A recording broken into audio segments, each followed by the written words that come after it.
I'm often asked if MetaGami can offer value to data that's derived from point of sale terminals. And the answer is yes.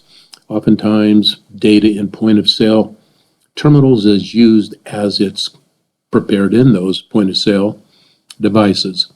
Other times, data is downloaded to Excel and manipulated there. I put together a demonstration here of how MetaGami can manipulate data of that type to provide useful and meaningful and actionable results. The example that I've used is a restaurant. We were fortunate recently to be able to spend time at the Mauna Lani Hotel on the Big Island of Hawaii and had an opportunity to enjoy a number of the restaurants there. So while all of the data that I'm using here is notional, it's made up, the context is pertinent because it applies to a restaurant. The data that I've captured is nominal. There's not the need to show too much data, although having the ability to manipulate data of any magnitude is certainly within the purview of MetaGami. So when you use MetaGami, you have pages that have been created, and I've created some here. And when you actually begin to utilize it, it's typical that you would create a menu and you open and close the pages drawer as you've seen here. The menu is very simplistic, as is the remainder of the demonstration. It's not intended to demonstrate the comprehensive capabilities of MetaGami, but rather how MetaGami can provide useful results regarding data that comes from point of sale or otherwise, as opposed to and compared to what you might be able to do with Excel, with which we are probably all pretty familiar.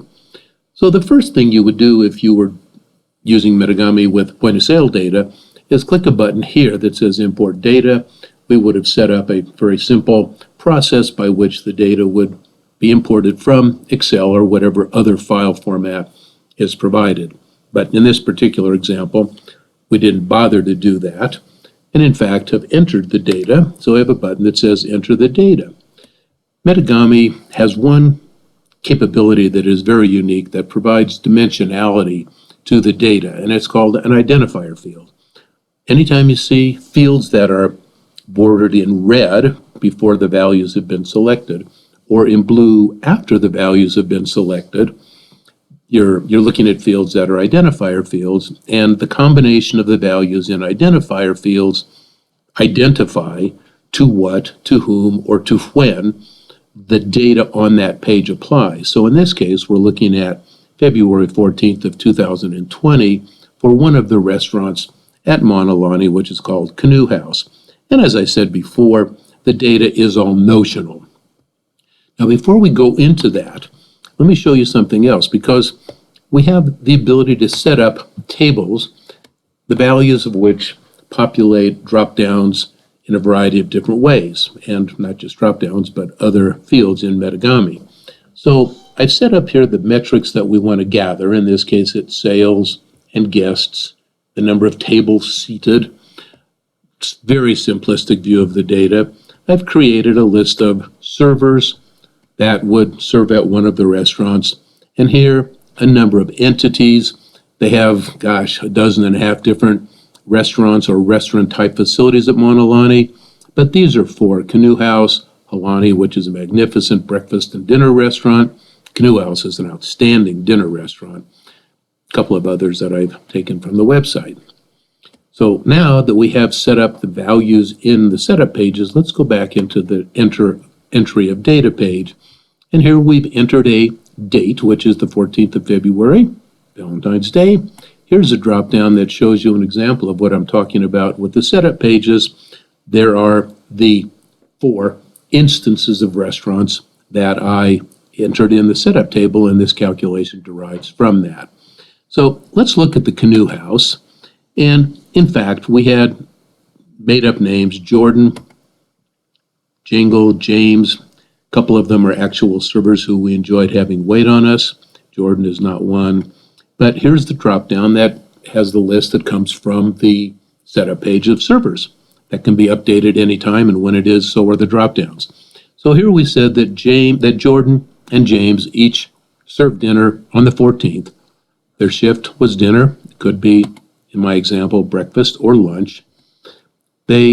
Jordan worked 3 hours, served 6 tables, 18 guests, total sales of this, and the sales per guest and the sales per hour are calculated with standard drag and drop using the appropriate sales divided by guests for this or sales divided by hours for this calculation.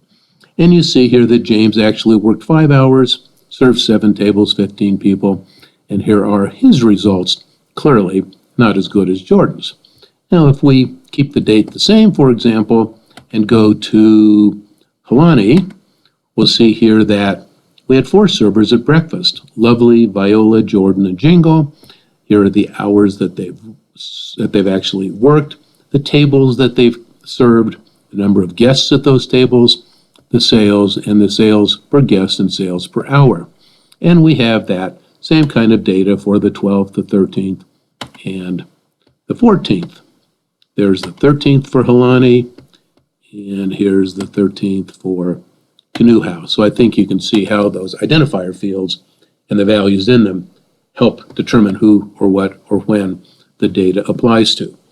So now that we've entered data to show data that would typically come from, as I said, an electronic file of some type, we can go back to the main menu, and now the data is in MetaGami. It could have just as easily been imported, but it doesn't really matter because now that it's here, we've created a set of different reports or formats or templates, we might call them. One is, what are the results by date? And these reports or templates derive from the data that's been entered or imported. So in this case, if we want to look at the Helani entity for breakfast, what am I talking about? We've already done that. Let's go back. So the results by date, as I said, we've entered the data, but in this particular case, we've added some metrics like how many total tables are there for that date that were served in the Helani restaurant? How many total hours, how many total tables? How many guests?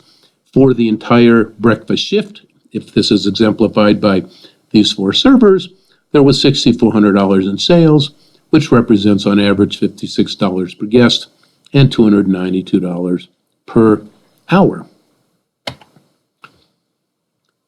Maybe we want to compare dates to one another. So this is just another way of looking at that data.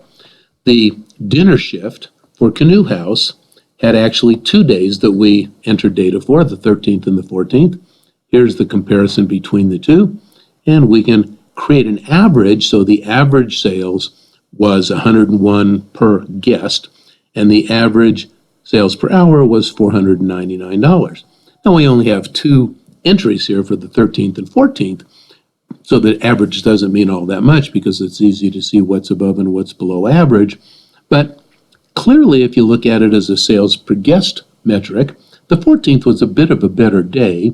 If you look at it as a sales per hour, the 13th was a better day because it exceeded the average.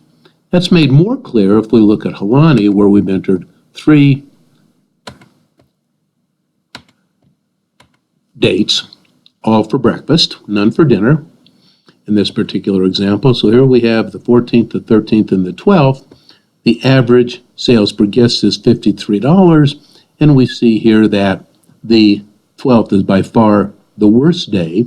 And if we looked at, and either or both of the 14th and the 13th exceed the average, the sales per hour, the average is $265, and we can see that on that metric, only the 14th actually exceeds the average.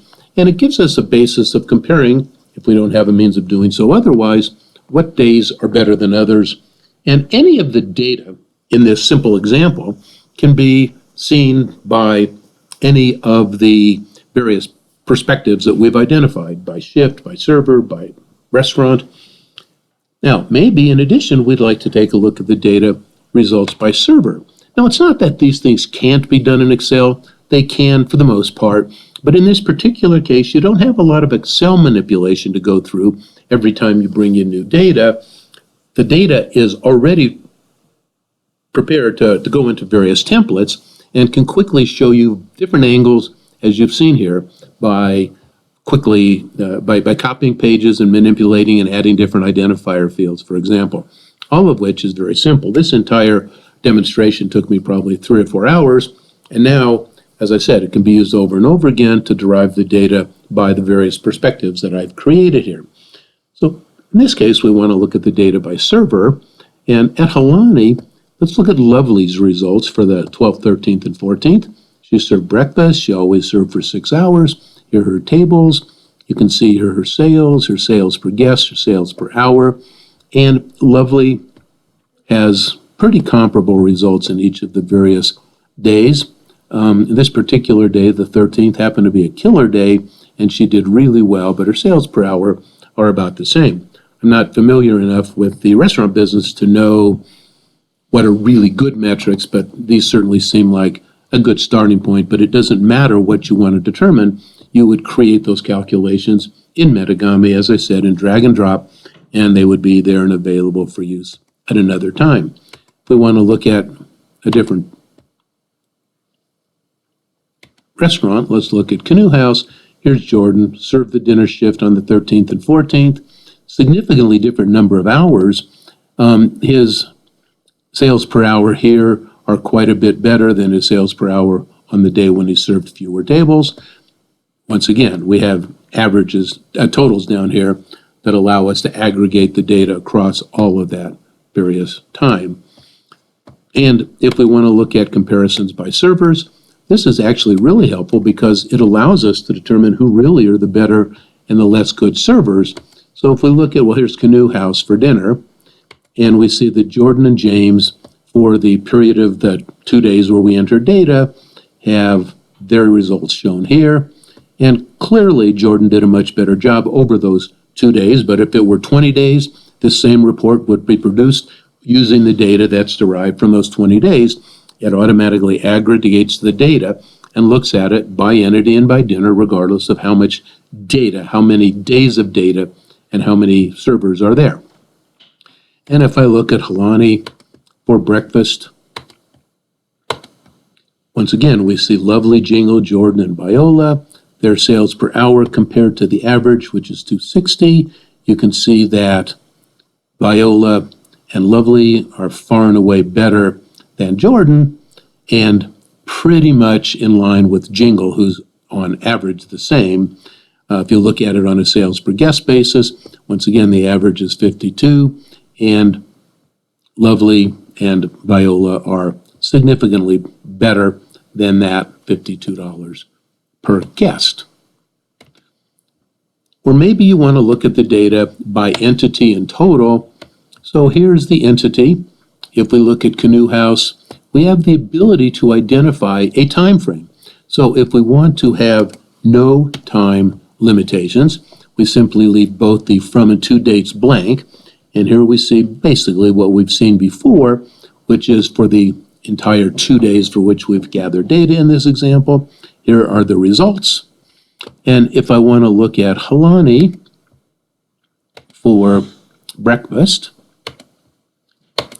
I see once again the 12th, 13th, and 14th, the 3 days for which we've captured data and the results.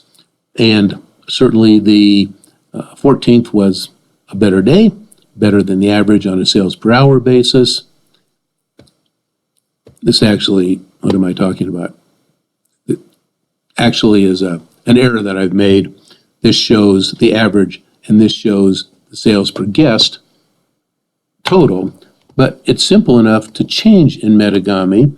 I simply go back and take sales per guest,